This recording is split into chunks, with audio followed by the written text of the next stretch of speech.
કેશોદ તાલુકાના અજાબ ગામે કલીમલ હારી બાપુના દર્શને જતા વિસાવદરના ધારાસભ્ય. કેશોદ ખાતે સન્માન સમારંભ બાદ અજાબના 1500 જેટલા લોકોએ ગોપાલ ઇટાલિયાનું કર્યું સ્વાગત. કદાચને લોકોને દિલથી બોલતા જોવા મળ્યા હતા કે બસ હવે તો વિસાવદર વારી હો મોરે મોરો. કેશોદના અજાબ ગામે ખેડૂત આગેવાનો અને વિસાવદરના ધારાસભ્ય ગોપાલભાઈ ઇટાલિયા અને લડાયકના નેતા પ્રવીણ રામનું ઉષ્મા ભર્યું ઢોલ નગારાને ફટાકડાની આતિશબાજી સાથે કુમારિકોએ કુમકુમ તિલક સાથે સ્વાગત કરવામાં પૂજ્ય કલીમલ હારી બાપુની મડુલી ખાતે બાપુના દર્શનને શુભેચ્છા મુલાકાત માટે પધારેલા હતા. આ તકે ગામના લોકોમાં ઉત્સવ જેવું વાતાવરણ જોવા મળ્યું હતું. અજાબ ગામે તાલુકા પંચાયતના સદસ્ય પ્રતિનિધિ નિલેશ અઘેરા તેમના સહાયકો સાથે આમ આદમી પાર્ટીનો ખેસ પહેરીને તેમના ટેકેદારો સાથે આમ આદમી પાર્ટીમાં વિધિવત રીતે જોડાયા હતા. અગાઉ અજાબના જે કેશવાલા પણ પોતાના 300 ટેકેદારો સાથે કોળી સમાજના જાગૃત યુવાનો પણ જોડાઈ ગયા હતા.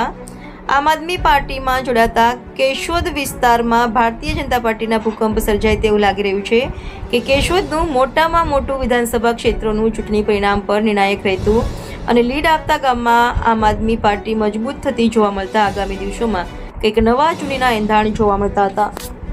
સંવાદદાતા જગદીશ યાદવ, જૂનાગઢ.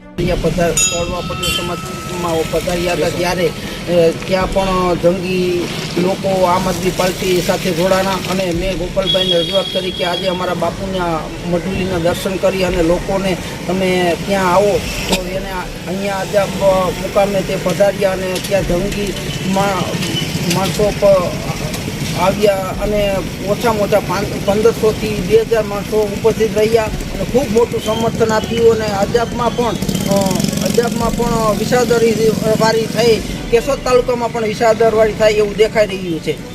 તમારું શું કહેવું છે? અજાબના ગ્રામ પંચાયતના સદસ્યો કેટલા જોડાયા છે? અજાબના ગ્રામ પંચાયતના સદસ્યો પણ બધા ગોપાલભાઈના સમર્થનમાં છે એવું દેખાઈ રહ્યું છે, કારણ કે બધા અહીં હાજર રહ્યા હતા અને બધાને ખૂબ ઉત્સાહ હતો અને અજાબ ગામના લોકોને પણ ખૂબ ઉત્સાહ અને આવી ખેતીના કામો હાલવા છતાં પણ આજે કામ મૂકી અને ગોપાલભાઈ ઇટાલિયાને સાંભળવા અને સ્વાગત માટે આવ્યા હતા.